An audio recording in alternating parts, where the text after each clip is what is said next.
The chill of early October bit deep into Elias Thorne's bones as he steered his battered sedan down the long, winding driveway of Blackwood Manor. Rain, a relentless curtain of grey, lashed against the windshield, blurring the already decaying silhouette of the Victorian mansion. It had stood vacant for nearly 2 decades, a monument to a past best left undisturbed, or so the whispers in the town of Oakhaven claimed. Elias, a freelance investigative journalist whose career was as stagnant as the air in the manor itself, saw not a cursed relic, but a story, a chance to reignite a flickering flame. The Whitmore family, once pillars of this quiet New England community, had vanished without a trace, leaving behind only rumors of madness, betrayal, and a darkness that seeped into the very foundations of their ancestral home. He parked the car near the overgrown rose garden, the thorns clawing at the damp air. The manor loomed, its windows like vacant eyes staring out from under heavy, brooding brows of ivy. The silence, broken only by the drumming of rain and the distant rumble of thunder, was oppressive. It was the kind of silence that held secrets, that whispered of unspoken tragedies. Elias shivered, not just from the cold. He pulled his trench coat tighter, the worn fabric offering little comfort against the encroaching dread. The front door, a heavy oak monstrosity, groaned as he pushed it open. Dust motes danced in the slivers of weak light that pierced the gloom, illuminated by the beam of his flashlight. The air inside was thick with the scent of decay, old wood, and something else. Something metallic, like forgotten pennies. Elias began his systematic search, his camera clicking, his recorder capturing every creak and groan of the old house. The living room, once grand, was now a skeletal remains of its former glory. Furniture draped in white sheets resembled ghostly figures, their forms distorted by the dim light. He ran a gloved hand over a dusty piano, its keys silent, a haunting melody trapped within its memory. Upstairs, the silence intensified. Each step on the creaking floorboards echoed through the empty halls. He found the master bedroom meticulously preserved, almost as if its inhabitants had simply stepped out for a moment. A half-finished game of solitaire lay on a small table by the window, the cards still fanned out. A faint, almost imperceptible scent of lavender clung to the air. Elias felt a prickle of unease. Why would a family disappear so suddenly, leaving everything behind, untouched for 20 years? He moved to the study, a room lined with towering bookshelves. Here, the sense of dread deepened. A large desk dominated the room, covered in an undisturbed layer of dust. Tucked beneath a stack of old ledgers, Elias found a hidden compartment. Inside, nestled amongst yellowed photographs of stern-faced Whitmores, was a leather-bound diary. Its pages were brittle, the ink faded, but the title on the cover, etched in elegant script, sent a fresh wave of unease through him. The Chronicle of Elias Whitmore. Elias flipped open the diary to a random page. The elegant script, though faded, was legible. October 27th, 1999. The whispers grow louder. He knows. I see it in his eyes, the same darkness that claimed his father. This house. It breathes with a malevolence that seeks to consume us all. He felt a jolt. This was no ordinary family history. This was a direct window into the psychological unraveling of someone within these very walls. He continued to scan the pages, each entry more unsettling than the last. Elias wrote of strange occurrences, of objects moving on their own, of phantom whispers in the dead of night. She detailed the growing paranoia of her husband, Arthur Whitmore, a prominent local doctor, and the increasing isolation of their son, Thomas. The narrative painted a picture of a family slowly succumbing to an unseen pressure, a malevolent force that seemed to emanate from within the manor itself. As he read, a sudden gust of wind rattled the windows, causing a cascade of old papers to fall from a shelf above the desk. Elias jumped, his heart pounding.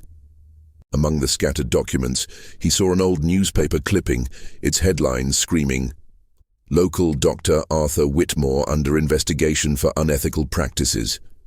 His eyes widened. This was a new layer to the mystery, a potential motive, a crack in the pristine facade of the Whitmore family.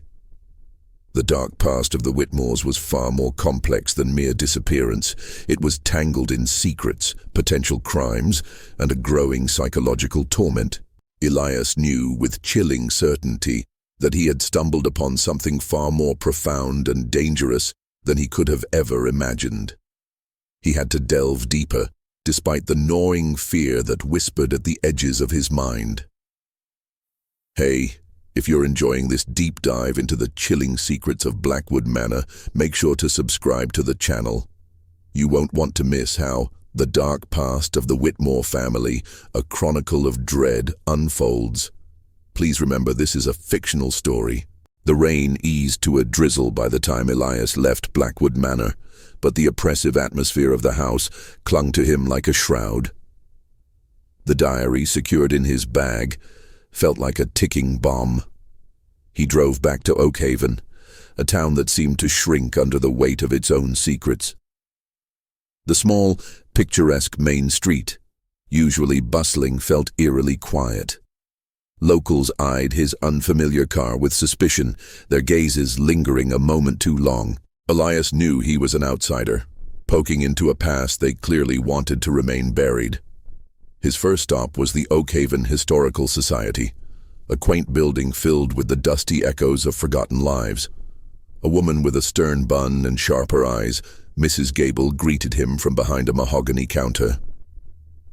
Elias introduced himself, explaining his interest in the Whitmore family as part of a general historical research project.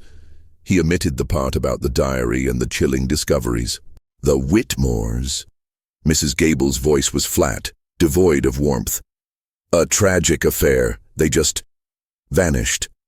No one ever knew why.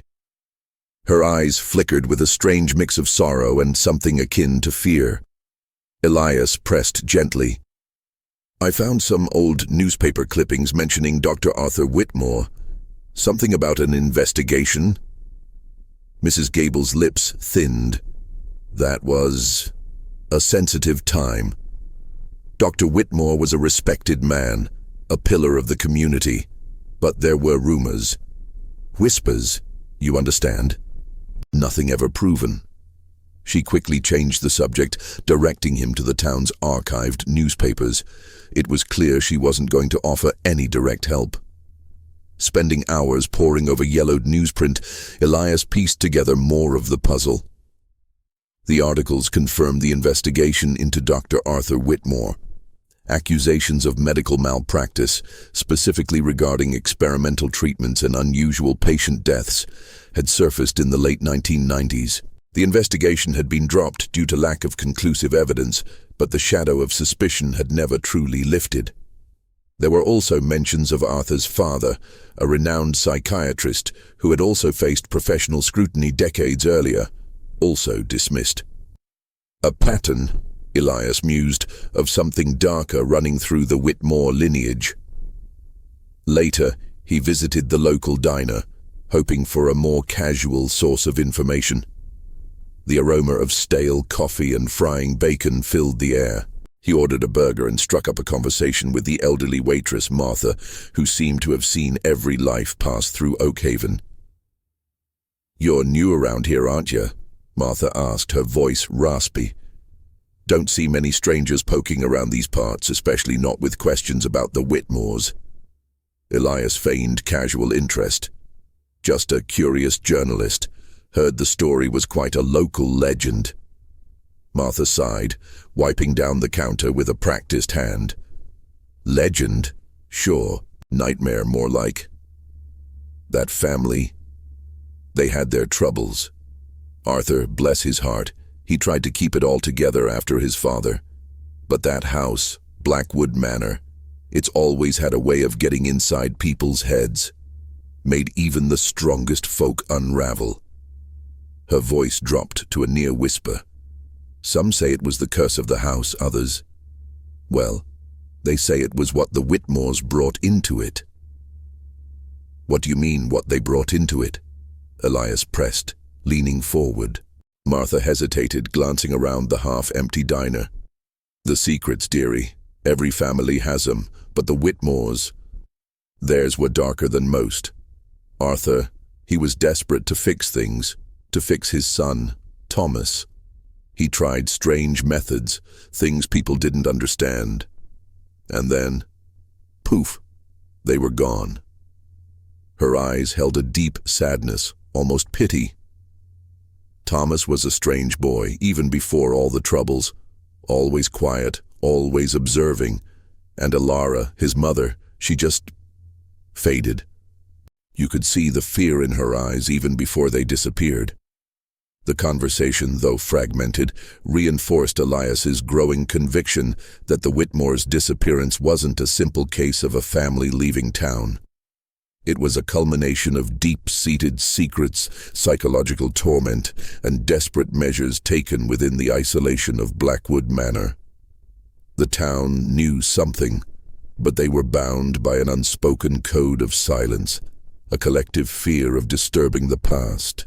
Elias felt the walls closing in, the chilling realization that he was delving into a wound that the entire community preferred to keep scabbed over.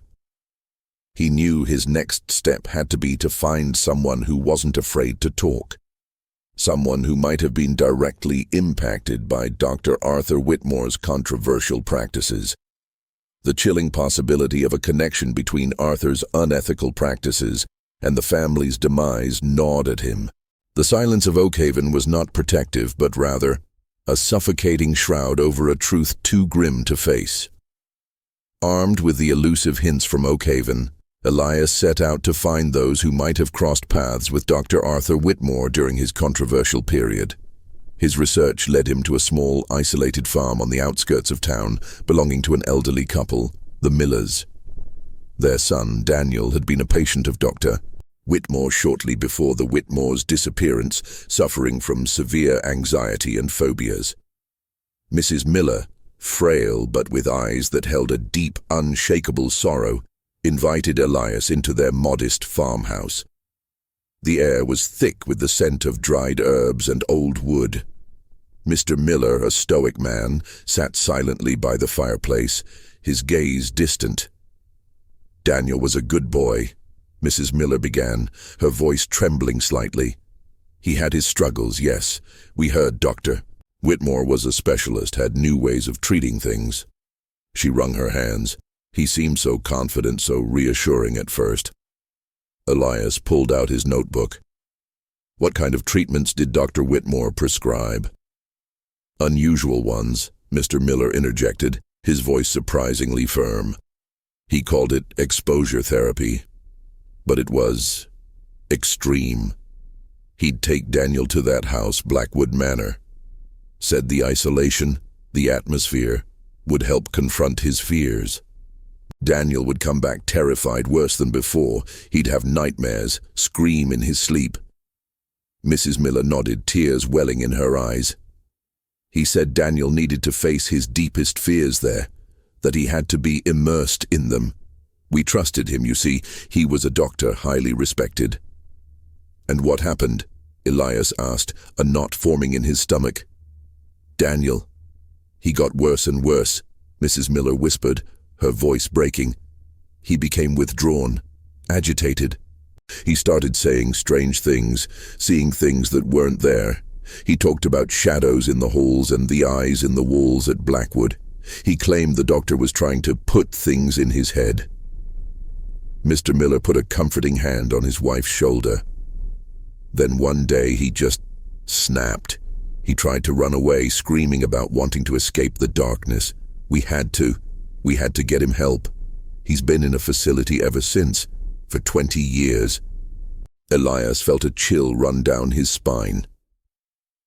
The miller's account resonated with Ilara's diary entries describing Arthur's increasingly erratic behavior and Thomas's growing isolation and fear. It seemed Arthur was not only experimenting on his patients, but perhaps also on his own son, attempting to cure or understand something he perceived as a burgeoning darkness within the Whitmore bloodline, a darkness that might have been amplified by Blackwood Manor itself. The ethical boundaries had clearly been obliterated. Did Dr. Whitmore ever talk about his own family, about his son, Thomas? Elias inquired. Mrs. Miller sniffled. He did. He was worried about Thomas, said Thomas was sensitive, that he had the same struggles as his grandfather. He mentioned trying new approaches with him too at the manor. It made us trust him more, knowing he was facing similar challenges with his own child. Elias realized the horrifying implication. Arthur Whitmore, desperate to break a cycle he saw repeating in his son, was using the same extreme, possibly psychologically damaging methods on Thomas as he was on his patients. Blackwood Manor wasn't just a home. It was a psychological laboratory, a crucible where fears were amplified, not cured.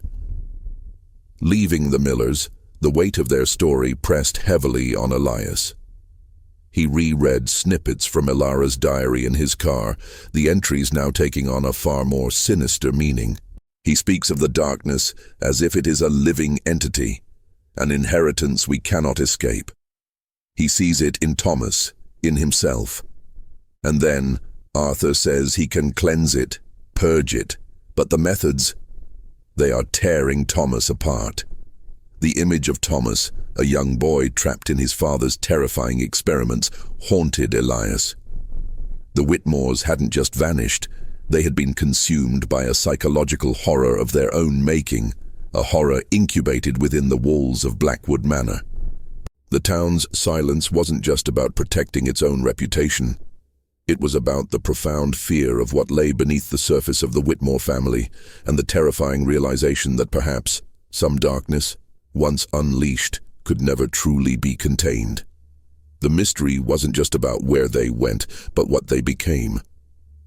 The chilling stories of Dr. Whitmore's experimental treatments and their devastating effects on patients like Daniel Miller cemented Elias's conviction. The Whitmores' disappearance was intricately linked to Arthur's descent into increasingly desperate and unethical practices, all centered around Blackwood Manor. The house was not merely a setting, it was an active participant in their unraveling, a place where psychological boundaries dissolved. Elias needed a clearer picture of the manor's layout, its hidden spaces, and any potential escape routes or secret chambers that might have been used in Arthur's strange therapies. He decided to revisit Blackwood Manor, but this time he wouldn't be just a curious journalist. He'd be an investigator seeking answers, fully aware of the chilling implications of what he might find. The weather had shifted, and a cold, biting wind now swept through Oakhaven, rustling the dry leaves like anxious whispers. As Elias approached the manor, a heavy mist rolled in, obscuring the upper floors and giving the house an even more spectral appearance. The foreboding silence of the place was amplified by the lack of rain, replaced by the mournful groaning of the old house in the wind. He let himself in, the familiar creak of the front door echoing through the vast, dusty foyer. The air was colder inside, a damp, cloying chill that seemed to seep into his bones. Elias moved methodically, flashlight beam cutting through the gloom, focusing on areas he hadn't fully explored before. He started in the basement, a dark, damp space that felt particularly ominous. The air down there was heavy, stagnant, carrying a faint, earthy smell mixed with something else, something vaguely acrid. He found old, rusting tools, forgotten crates, and shelves lined with empty jars. In one corner, partially concealed by discarded lumber, was a section of the stone wall that seemed out of place. Running his hand over it, Elias felt a faint seam. With a grunt of effort, he pushed. The section of wall grated open, revealing a narrow, hidden passage leading into absolute darkness. A surge of adrenaline, mixed with a healthy dose of fear, coursed through him. This was it. A secret passage. What horrors had unfolded within its confines? He took a deep breath, steeling himself, and ventured into the passage, his flashlight beam piercing the inky blackness. The air grew heavier, colder. The passage was short, leading to a small, windowless room. The room was unsettlingly bare, save for a single rusted metal chair bolted to the floor in the center. Chains hung from the ceiling above it, corroded and still. The walls were scarred, with faint scratch marks barely visible under a layer of dust. Elias's stomach churned. This was a place of confinement, a place where people had been held against their will. Was this where Arthur conducted his most extreme treatments? Was this where Daniel Miller had faced his deepest fears? And what about Thomas? As Elias documented the room, his camera flash illuminating the chilling scene, a faint, almost imperceptible sound caught his attention.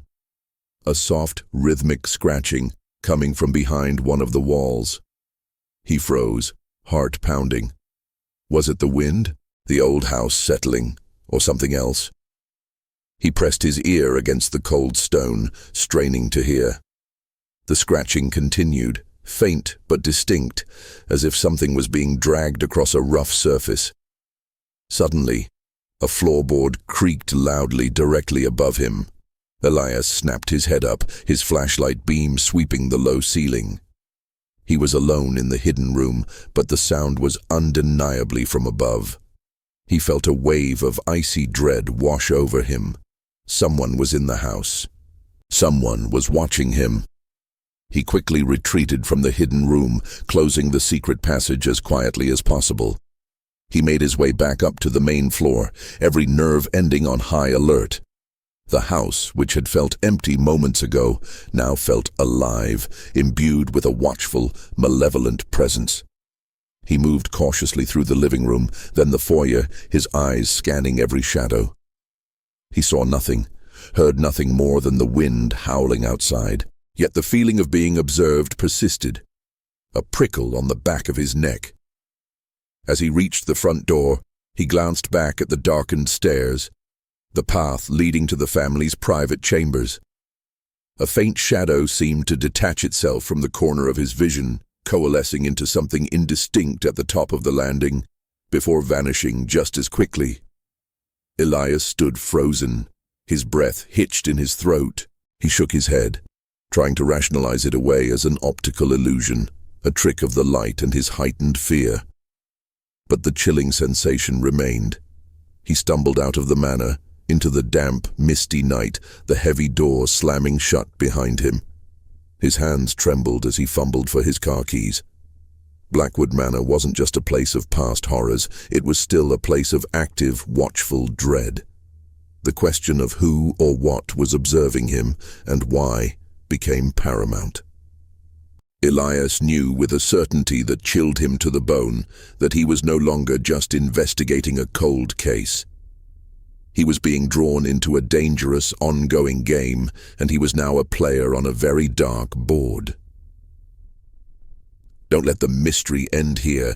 If you're gripping the edge of your seat, hit that subscribe button right now. You absolutely don't want to miss what happens next in The Dark Past of the Whitmore Family, a Chronicle of Dread. Please remember, this is a fictional story. The unsettling encounter at Blackwood Manor, the chilling feeling of being watched, left Elias with a profound sense of urgency. The hidden room, the chains, and the faint scratching sound all pointed to a deliberate, horrific practice within the house. But the lingering shadow, the distinct creak from above him, suggested an active presence. Who else knew about the hidden passage? Who was still connected to this decaying mansion? Elias decided to approach local law enforcement, but cautiously. He knew he couldn't reveal everything, not yet. He visited the Oakhaven Sheriff's Department, a small, unassuming building. Sheriff Brody, a man with a weathered face and tired eyes, listened patiently as Elias explained his historical research and mentioned the general interest in the Whitmore case. The Whitmores? Brody sighed, rubbing his temples. That's a cold case, son. Nothing new to report. Family disappeared. Investigation went nowhere. Lots of speculation, no facts. Elias probed carefully. Were there ever any reports of disturbances at the manor after they vanished, or anyone seen going in or out? Brody looked at him sharply. Why do you ask? You seen something? Just checking, Elias said, feigning nonchalance, trying to understand the full timeline. Nah, not really, Brody grunted. A few kids trying to break in over the years, curiosity seekers. But that place is locked up tight. No one's lived there in 20 years. His gaze lingered on Elias, a flicker of suspicion in his eyes. It was clear Brody wasn't entirely convinced by Elias's innocuous questions, but he offered no further information. Elias realized that the police, whether out of genuine lack of leads or a desire to keep the past undisturbed, wouldn't be a direct source of information. His next avenue was the Oakhaven Public Library, a quiet sanctuary from the town's pervasive unease.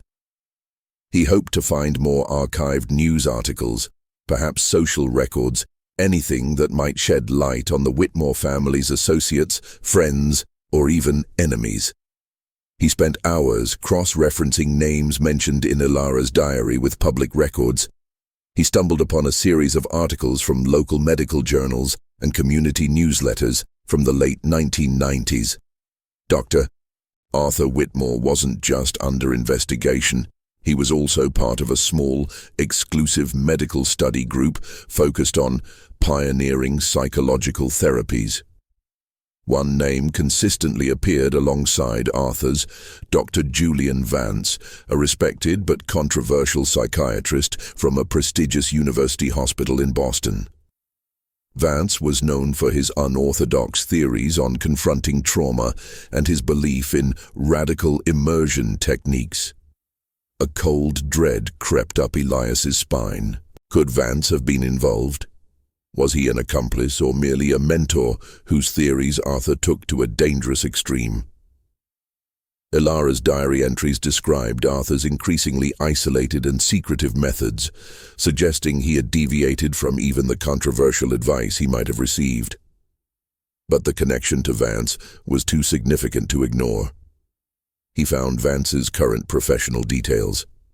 He was now retired, living in a secluded property in Vermont. This was a lead, a tangible thread to pull. As he packed up his notes, a faint, almost imperceptible detail in one of the old community newsletters caught his eye. A small, almost throwaway line in an article about a local high school graduation ceremony from 1999. Thomas Whitmore, though absent, was recognized for his outstanding academic achievements. Absent. On a day that should have been a celebration. This was just months before the family vanished. It implied a deeper level of isolation, a problem far more severe than anyone outside the family might have known. The image of the hidden room with the chair and chains flashed in his mind. The scratch marks on the walls.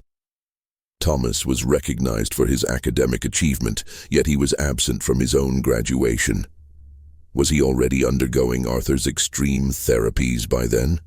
Was he already confined within the manor's hidden depths?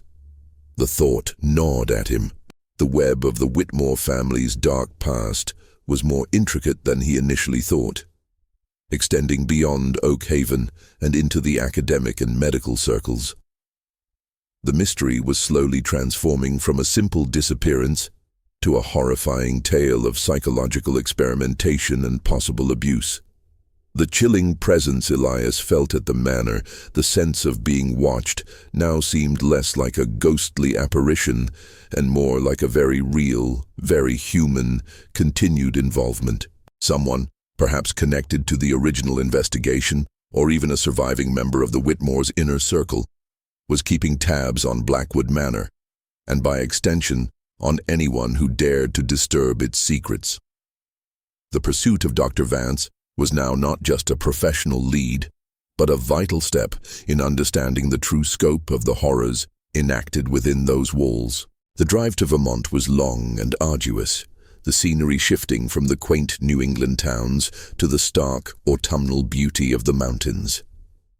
Elias spent the journey reviewing his notes, particularly the connections to Dr. Julian Vance. Vance's research, while groundbreaking in some aspects, edged dangerously close to the ethically questionable, emphasizing extreme confrontation over gentle therapy. The question lingered. How much did Vance know about Arthur Whitmore's escalating methods? Dr. Julian Vance's residence was a secluded modern house nestled deep within a thick pine forest, far from any neighbors. The isolation felt purposeful, almost like a retreat. Elias approached the front door with a mix of apprehension and determination. This man held potential answers, but also potentially dangerous truths. Vance, a sharp-featured man in his late 70s with piercing blue eyes, answered the door. He was surprisingly alert, his mind clearly still keen despite his age. Elias introduced himself as a journalist, researching the history of psychological treatments, and mentioned his interest in Vance's past collaborations, particularly with Dr. Arthur Whitmore. A flicker of something, recognition, regret, crossed Vance's face. He hesitated, then surprisingly invited Elias in. The house was minimalist, filled with books and abstract art, a stark contrast to the decaying grandeur of Blackwood Manor. Arthur Whitmore, Vance mused, his voice surprisingly soft. A brilliant mind, but deeply troubled. He approached me years ago, desperate to find a cure for what he called a family affliction, a predisposition to severe psychological instability manifesting as extreme paranoia and delusions. Elias felt a chill. He was talking about his son Thomas, wasn't he? Vance nodded slowly, and in his own words, his father and even himself. He believed it was a genetic curse, a darkness passed down through the Whitmore line. He was convinced he could break the cycle, liberate his son from it. And your methods? Elias pressed. Radical immersion, extreme exposure therapy. Was that what you recommended?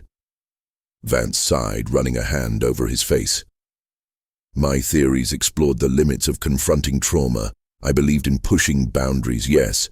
But Arthur took it too far. He became obsessed. He interpreted my work as a license for extreme, isolated treatments. He believed that if he could push Thomas to the very brink, force him to confront his deepest psychological demons, he could purge the illness. He built a hidden room, Elias interjected, describing what he found in Blackwood Manor. Chains, solitary confinement. Was that part of your methodology? Vance's eyes widened, a genuine shock registering on his face. No, absolutely not. I advocated for controlled environments, therapeutic guidance, professional supervision, never anything so barbaric. Arthur became increasingly secretive, paranoid even. He would call me less and less, his theories becoming more convoluted, more detached from ethical practice. I tried to warn him to pull him back, but he stopped returning my calls. He was convinced he was on the verge of a breakthrough, a cure for the Whitmore darkness. Did he ever mention his wife, Ilara, or how she was coping with his methods? Elias asked. He mentioned Ilara was resistant, that she didn't understand the gravity of the situation. Vance replied, his voice tinged with a faint remorse. He saw her as an obstacle, someone who couldn't handle the truth of what he was doing to save their son. He said she was retreating, becoming fragile.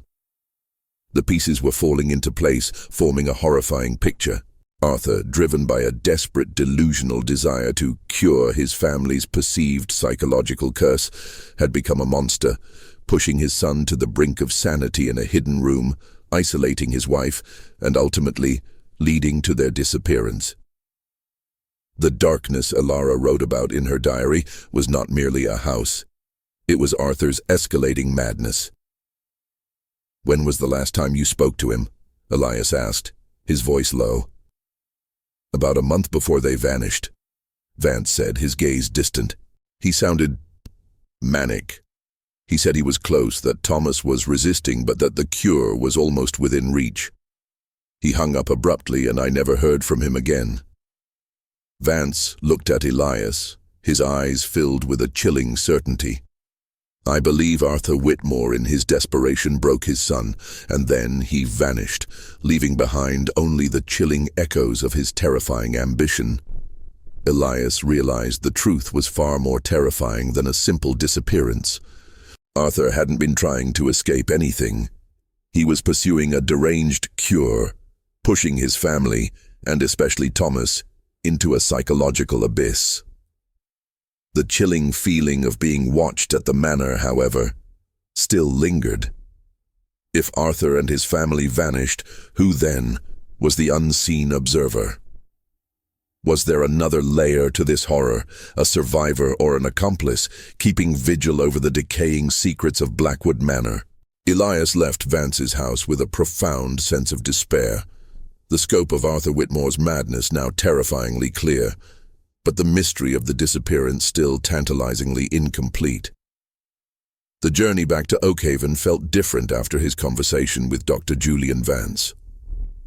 The weight of Arthur Whitmore's monstrous ambition, his delusion of curing a family curse, now overshadowed everything. Elias understood the darkness Ilara wrote about. It was Arthur's unraveling mind, twisting his professional knowledge into a tool of torment. But the lingering question of the family's fate and the feeling of being watched at Blackwood Manor still haunted him. If Arthur had driven his family into a psychological abyss, what was their ultimate end? He decided to return to Blackwood Manor one last time, not just to investigate, but to piece together the final moments, to confront the chilling silence with the newfound understanding of Arthur's methods. The day was overcast, the air heavy with an impending storm, mirroring the grimness of his task. As Elias drove up the winding driveway, a flicker of movement near the overgrown rose garden caught his eye. He slammed on the brakes. A figure, silhouetted against the grey sky, was standing amongst the thorns, watching the manor. It was a man, gaunt and stooped, dressed in faded, old-fashioned clothes. His hair was long and unkempt, and as he slowly turned his head towards Elias's car, Elias saw his face, pale, hollowed, with eyes that held an unnerving, vacant stare. The man looked familiar, yet Elias couldn't place him immediately. A jolt of recognition, cold and sharp, shot through him. The pictures of young Thomas Whitmore from the old family albums Elias had briefly glimpsed in the study. The boy, now a man, was unmistakably Thomas. But he looked utterly broken, a shadow of the person he once was, trapped in a timeless state of psychological deterioration. Elias's breath hitched. Thomas was alive, but he was clearly not well. He slowly got out of his car, his every instinct screaming caution. "Thomas," he called out, his voice tentative. The man flinched, a subtle tremor running through his frame. His eyes, though vacant, seemed to register Elias's presence. He took a hesitant step back into the thorny bushes, as if trying to melt into the shadows. "My name is Elias Thorne," Elias said, keeping his voice calm and even. "I'm a journalist. I've been trying to understand what happened here at the manor. I know about your father's treatments." At the mention of his father, Thomas recoiled further, a low, guttural sound escaping his throat. His gaze darted frantically around, as if expecting something to emerge from the shadows. He looked utterly terrified. Elias tried again, taking another slow step forward. "Thomas, are you okay? Can you tell me what happened?" Thomas's eyes fixated on Elias, then widened in a sudden, chilling realization. He raised a trembling hand and pointed a skeletal finger directly at the front door of Blackwood Manor, his vacant eyes now filled with a fleeting spark of terror and a profound, silent warning. "Still here," Thomas whispered, his voice a raspy, broken sound, barely audible above the rising wind. "He never left."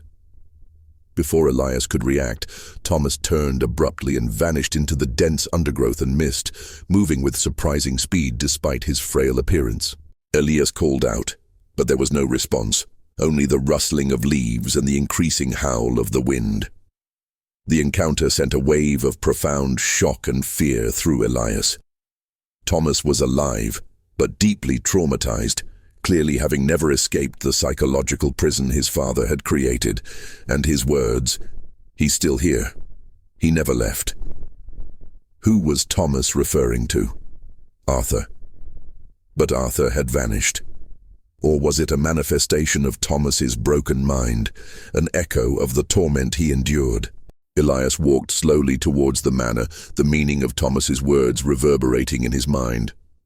The feeling of being watched, the chilling creak from above him during his last visit, it all coalesced into a terrifying possibility.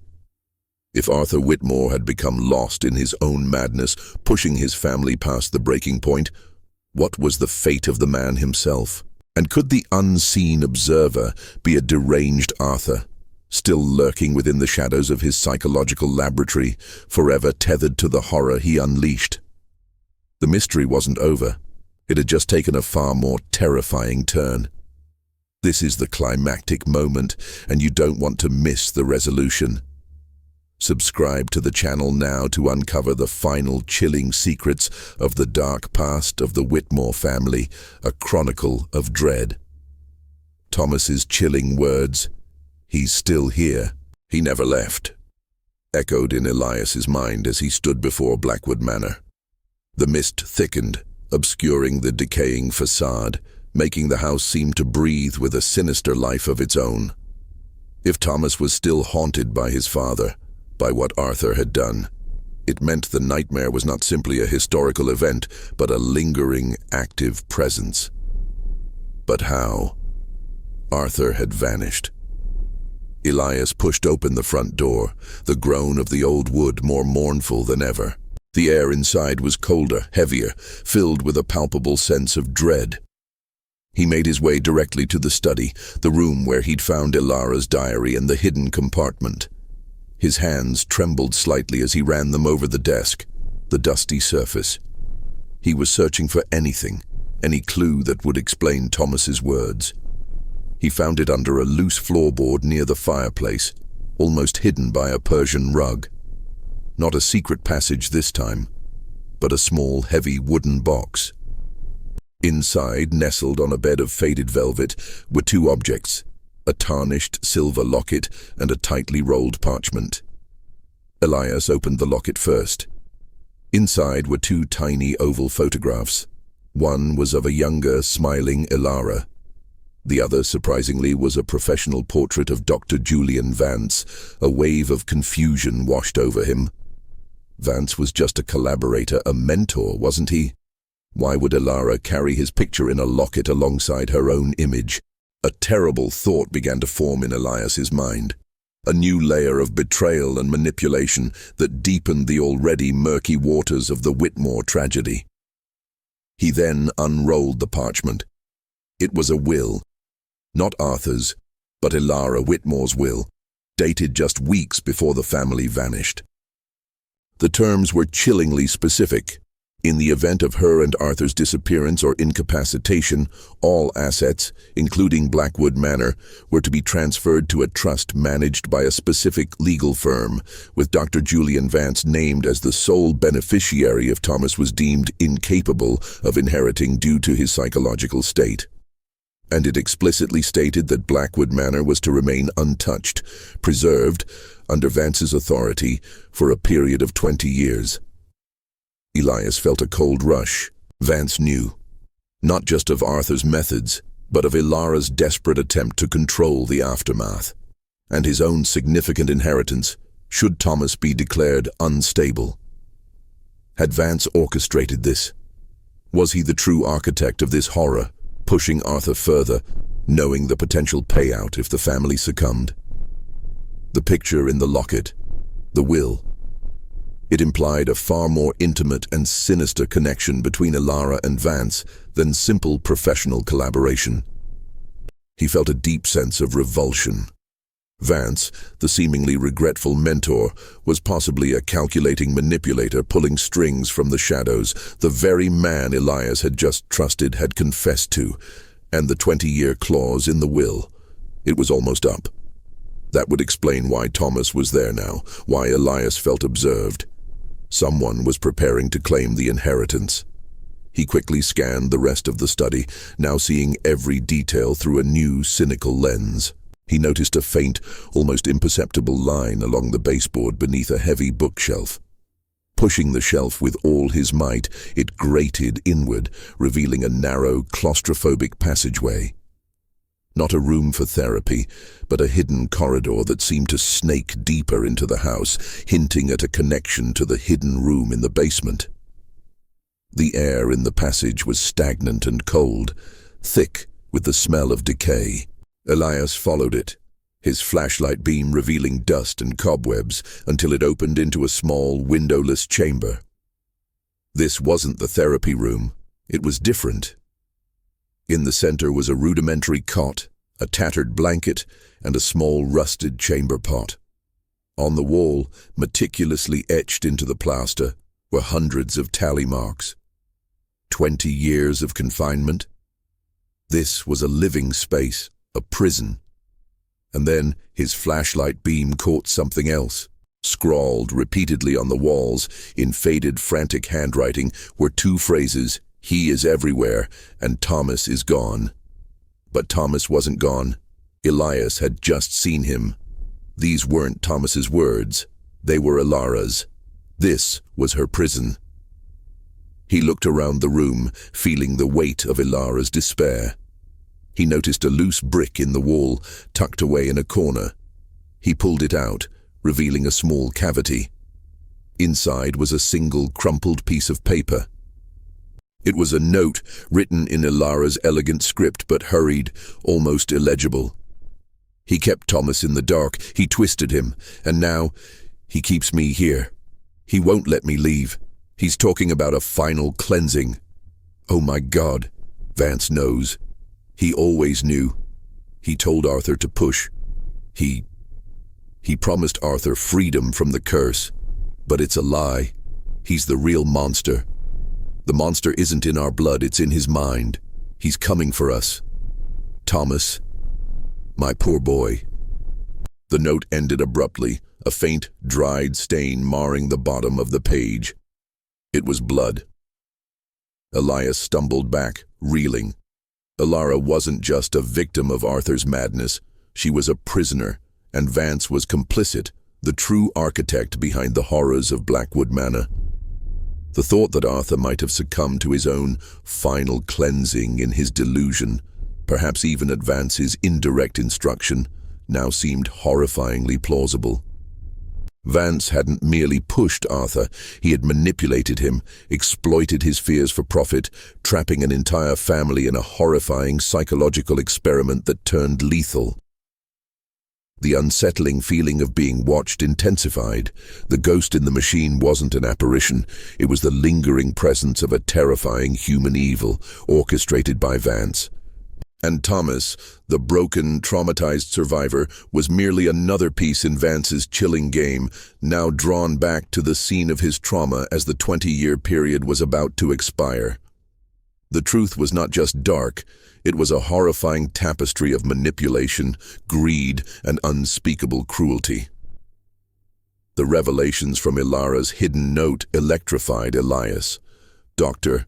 Julian Vance, the esteemed psychiatrist, wasn't just a former mentor. He was the orchestrator, the puppeteer behind Arthur Whitmore's descent into madness and the family's ultimate destruction.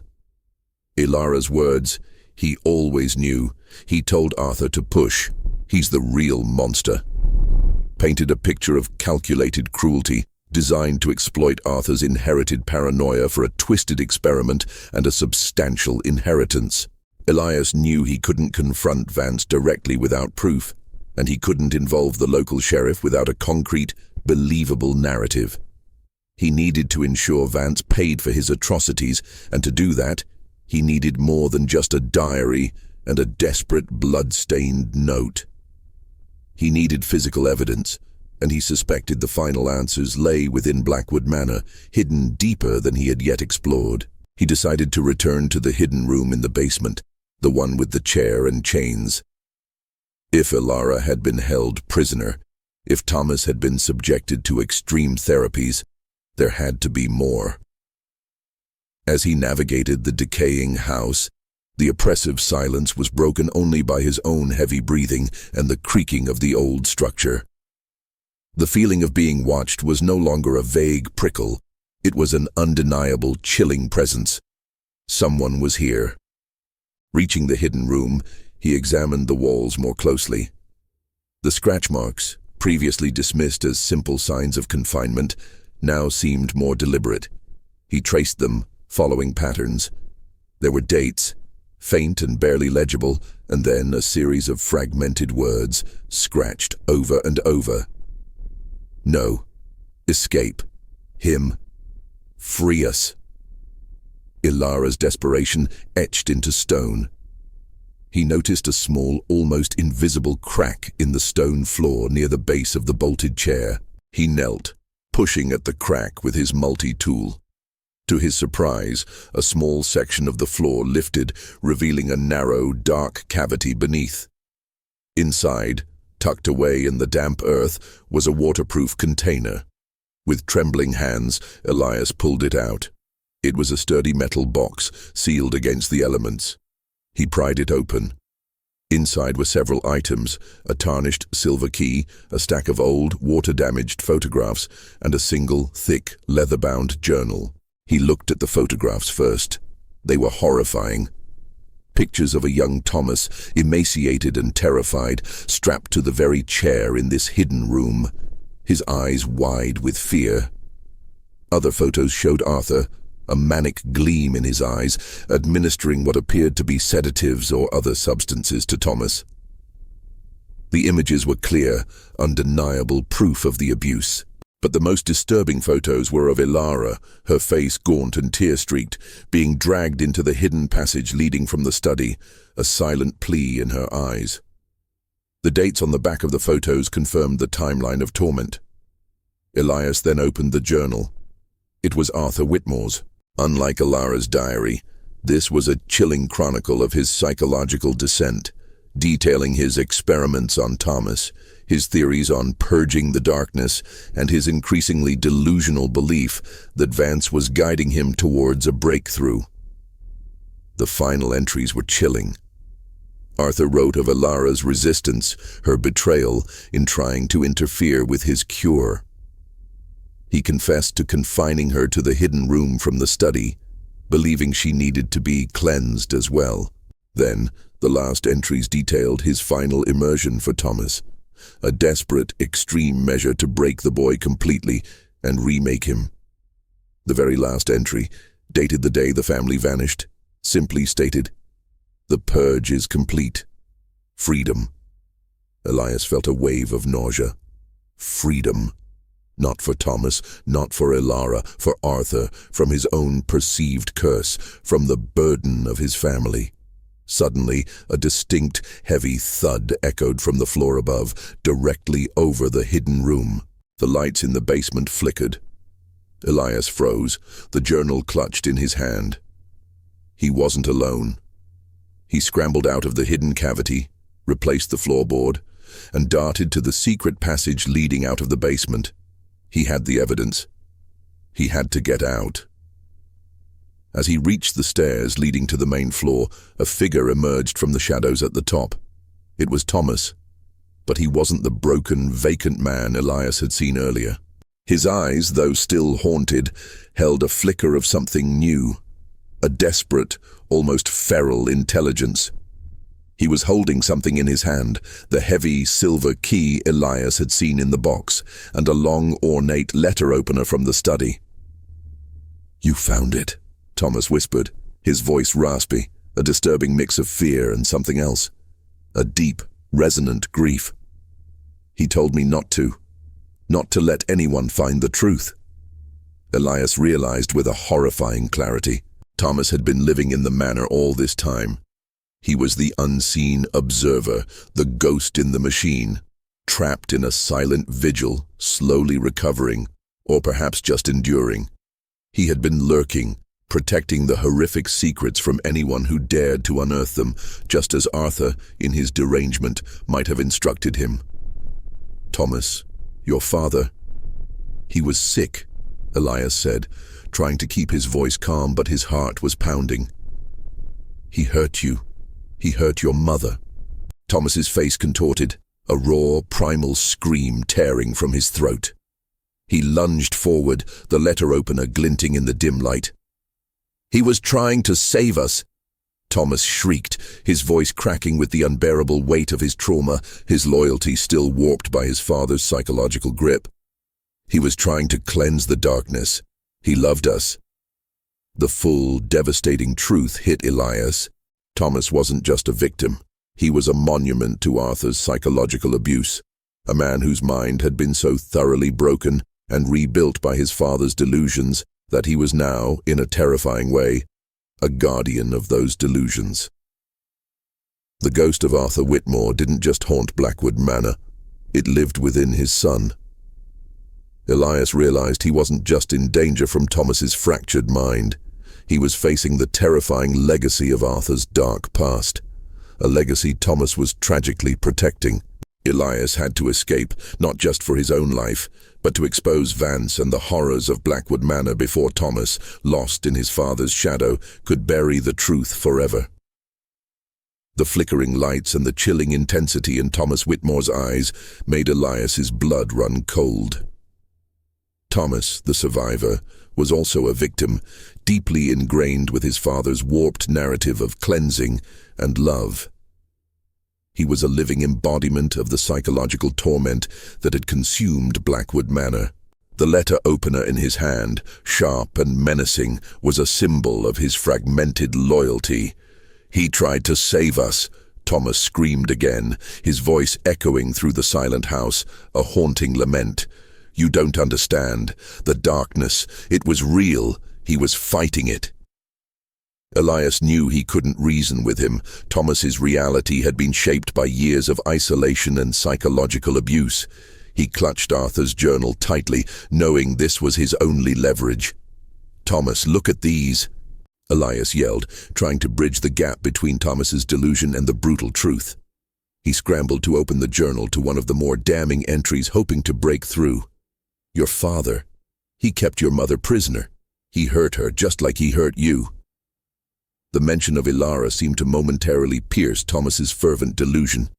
His eyes flickered, a spasm of pain crossing his face. He hesitated, his grip on the letter opener loosening almost imperceptibly. It was just enough. Elias saw his chance. He lunged forward, not at Thomas, but past him, aiming for the front door. Thomas, disoriented by the sudden movement and the mention of his mother, reacted slowly.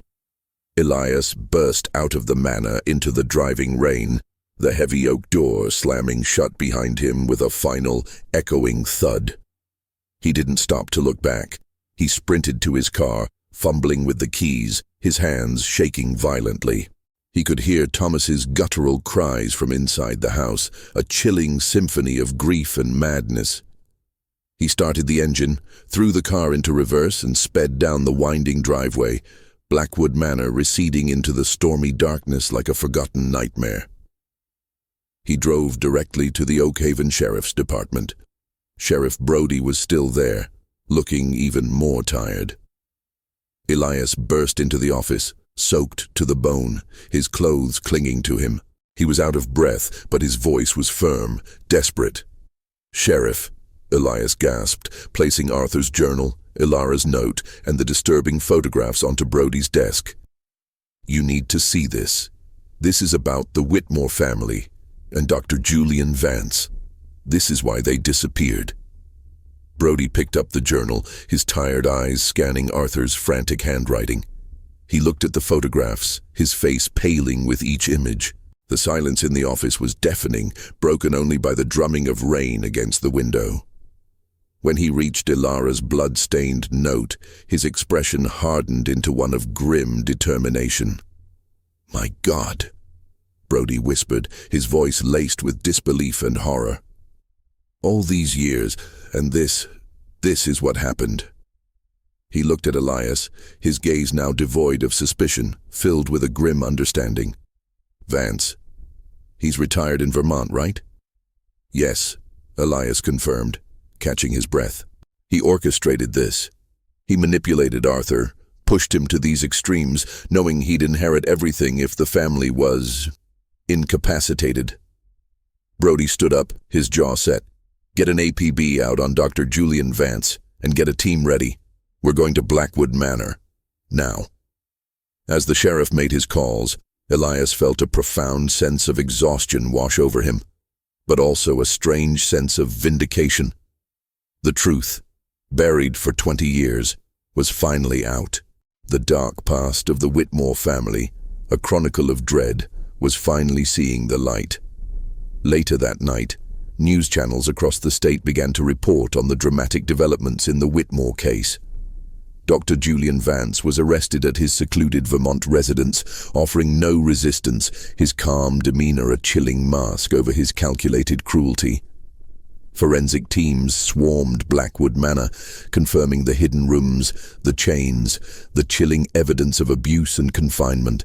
Thomas Whitmore was found within the manor, still in a state of profound psychological distress, but alive. He was taken into medical care, a victim finally rescued from his personal hell. Elias watched the news reports from his motel room, the rain still lashing outside. He had faced the darkness of Blackwood Manor, delved into the depths of human depravity, and emerged with the truth. The story of the Whitmore family wasn't about ghosts or curses, but about the terrifying capacity for human cruelty, ambition, and psychological manipulation. Blackwood Manor would forever be a monument to their tragedy, but now its dark past was finally unburied, its secrets exposed. The mystery had been solved, the monsters unmasked, and for Thomas Whitmore, perhaps, a glimmer of hope for healing, though the scars of his dark past would undoubtedly linger. The real horror wasn't in the unknown, but in the chilling reality of what humans were capable of doing to each other. This is the end of the dark past of the Whitmore family, a chronicle of dread. If you were captivated by this journey into the depths of human darkness and the relentless pursuit of truth, please make sure to subscribe to the channel and hit the notification bell so you don't miss our next thrilling story. Please remember, this is a fictional story,